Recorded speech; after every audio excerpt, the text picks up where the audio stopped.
Salut à tous et bienvenue sur la chaîne de Morgenstern Printing. Aujourd'hui on se retrouve pour la review de la Kinroon KLP1, la première imprimante haute vitesse de la marque chinoise. Cette imprimante 3D m'a été envoyée par la marque Kinroon et je vous propose dans cette vidéo qu'on fasse un tour d'horizon de cette nouvelle machine.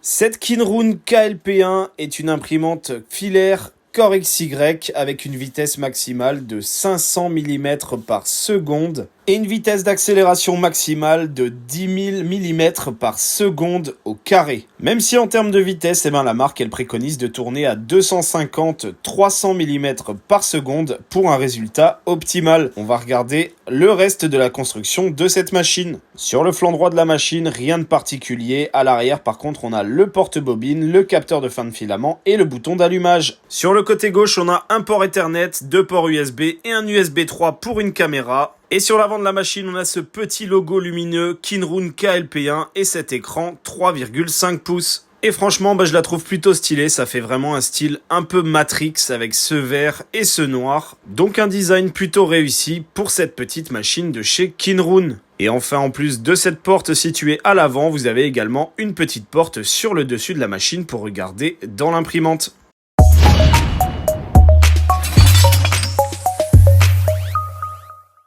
La machine arrive dans un carton plutôt bien emballé, il n'y a rien à dire là-dessus. Vous avez bien entendu les notices sur le dessus. Vous avez également le manuel de montage qui est en chinois et en anglais. Et honnêtement, pour le coup, celui-ci est plutôt très bien expliqué. Bon, ensuite, je vais vous épargner la description individuelle de tous les accessoires. Vous avez un échantillon de PLA haute vitesse. Vous avez une petite pince, chose très importante.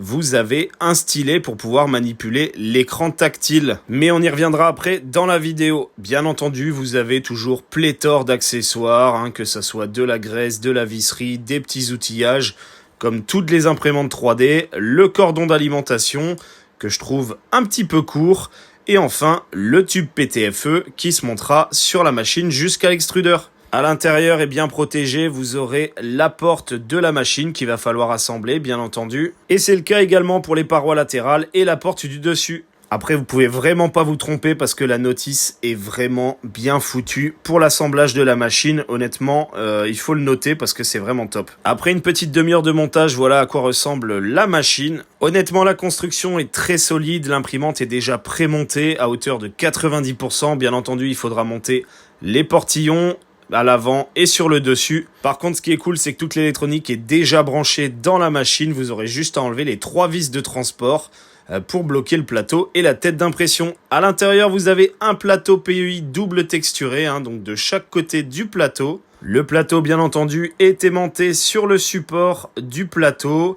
Ce support peut monter et chauffer jusqu'à 100 degrés, donc c'est plutôt pas mal pour cette petite imprimante. Vous avez la possibilité de corriger le nivellement du plateau via ces vis si jamais l'auto-nivellement n'est pas suffisant. Au niveau de la tête d'impression, on est sur une tête d'impression en direct drive, mise en mouvement par des moteurs sur 3 axes en rail linéaire et ça c'est plutôt cool. L'extrudeur peut monter jusqu'à une température de 300 degrés et est équipé d'une buse en acier CHT et d'un bloc chauffant en céramique. Comme je le disais, l'imprimante est une machine en Core XY, ce qui veut dire que c'est le plateau qui va monter et descendre, alors que la tête d'impression, elle va servir à faire des mouvements en XY uniquement. Le volume d'impression est plutôt petit puisqu'on est sur 21 par 21 sur 21 cm de hauteur. La machine est équipée d'un système d'auto-nivellement en 36 points, donc ce qui vous permettra d'avoir vraiment un niveau picobello avec ce plateau PEI texturé. Et en termes de dimension, la machine fait 42 de profondeur sur 42 de large sur 42 de haut.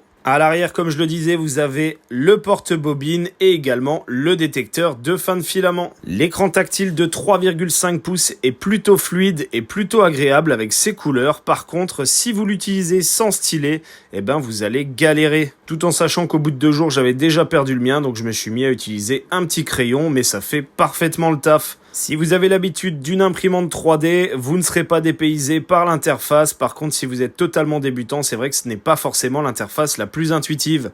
La machine a une connectivité Wi-Fi et ça c'est plutôt cool puisque tout simplement vous allez pouvoir la piloter en sans fil en plus des 2 ports USB et du port Ethernet de la machine. L'interface contient de base 3 fichiers de test, le Benchy en mode standard, fast et bien entendu violent, tout simplement destiné à utiliser le plein potentiel de Clipper. Bon en tout cas comme vous pouvez le voir l'interface est plutôt fluide, l'écran couleur est plutôt sympa franchement, après c'est vrai que c'est pas forcément l'interface la plus sexy du monde. Que j'aime beaucoup dans cette machine par contre quand on revient au menu principal, on a directement la possibilité dans température de choisir le matériau qu'on veut préchauffer, donc soit du PLA, de l'ABS, du PETG ou du flex. Et directement les paramètres s'ajustent et la machine commence à se mettre en chauffe. Donc ça je trouve ça plutôt pas mal, notamment pour les débutants. Vous pouvez directement préchauffer votre machine en cliquant sur un bouton et également la refroidir en cliquant sur cooldown.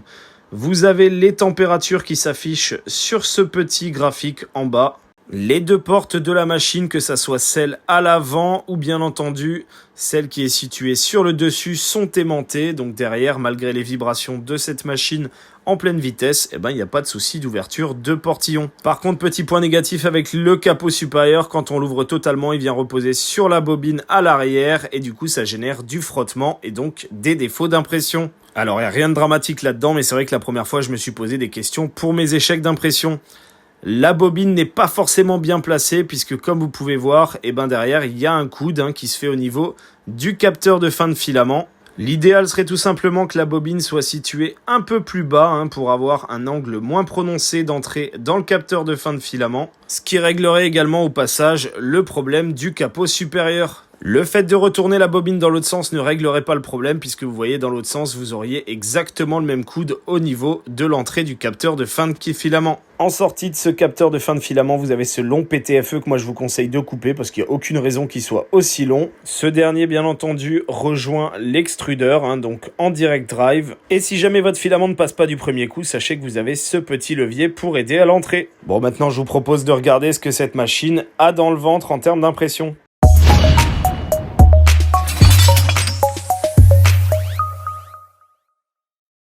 Bien entendu, de mon côté, j'avais commencé par un auto-nivellement de la machine, histoire de pouvoir commencer correctement mes tests. Derrière, j'ai enchaîné avec une calibration de la pression pour avoir le meilleur réglage possible sur cette machine, sur mes premières couches.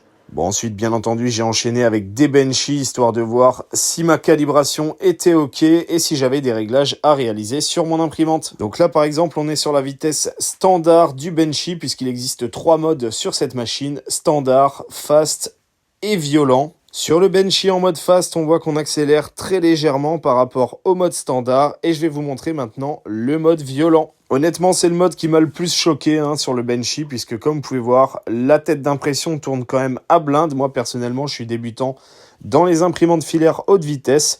Et du coup, ça m'a plutôt surpris la vélocité de cette imprimante. Surtout que franchement, je m'attendais pas à ce que vitesse et qualité, ça soit aussi propre sur cette machine. Honnêtement, j'ai été très surpris. Je vais vous montrer le résultat du Benchy en mode violent.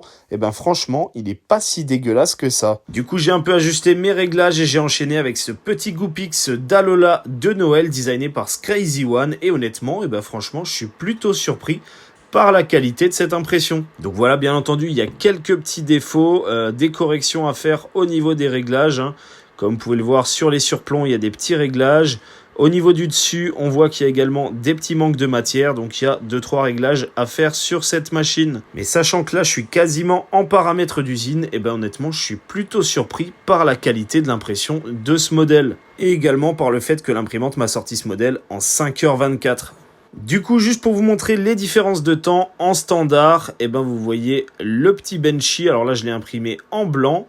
Il est franchement plutôt propre, il n'y a rien à redire. Il a été imprimé en 33 minutes et il n'y a pas vraiment de gros défauts, si ce n'est potentiellement les problèmes des vibrations de la machine. En mode fast, le petit Benchy est sorti en 27 minutes, donc 6 minutes de gain, c'est plutôt pas mal. Et le Benchy, il est franchement encore très propre par rapport au précédent. même si on commence à voir les défauts de résonance de la machine. Et en mode violent, le petit Benchy il est sorti en 19 minutes, donc quasiment un temps divisé par 2, sur lequel le fait d'absence de correction de la résonance se fait un petit peu sentir par contre. Donc derrière, ce que j'ai fait, c'est que je suis allé dans les paramètres Input Shaper et j'ai lancé une auto-calibration en X et en Y, histoire de pouvoir régler tout simplement la résonance de la machine. Donc tout d'abord, la tête d'impression va se mettre à vibrer en X et bien entendu dans un second temps elle va se mettre à monter en fréquence en Y. Bon, juste derrière j'ai relancé mon Benchy en mode violent histoire de voir si j'avais une amélioration sur la qualité de l'impression. Et franchement, en tout cas sur ce mode d'impression, on peut voir qu'il y a quand même un beau progrès sur la gauche par rapport au modèle de droite. Bon, j'ai ensuite enchaîné avec ce beau rouge, un petit Sangoku sans aucun support, histoire de voir ce que la machine valait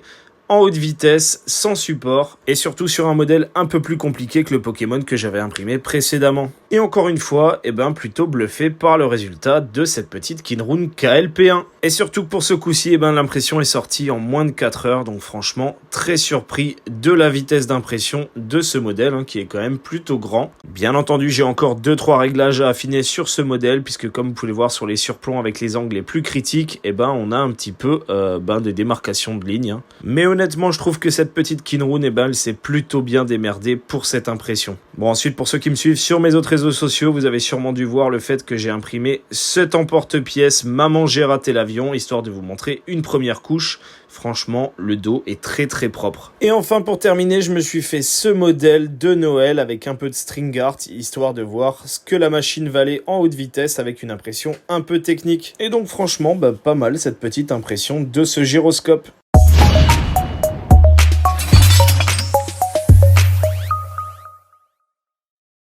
En conclusion de cette petite Kinrun KLP1, plutôt une très bonne surprise. Honnêtement, pour une machine à 350 €, elle est plutôt très bien équipée. Certes, le volume d'impression est petit, mais honnêtement, la construction est plutôt solide et bien pensée. Pour ma part, je dirais que son principal défaut, c'est le porte-bobine qui est situé à l'arrière et bien entendu, l'écran tactile qui nécessite l'utilisation du stylet. Néanmoins, ça peut être une très bonne petite imprimante pour pouvoir démarrer avec une imprimante haute vitesse. N'hésitez pas à me dire en commentaire ce que vous avez pensé de cette review et bien entendu à vous abonner à ma chaîne et à mes autres réseaux sociaux pour plus d'informations. En attendant, moi je vous fais des gros bisous et à plus.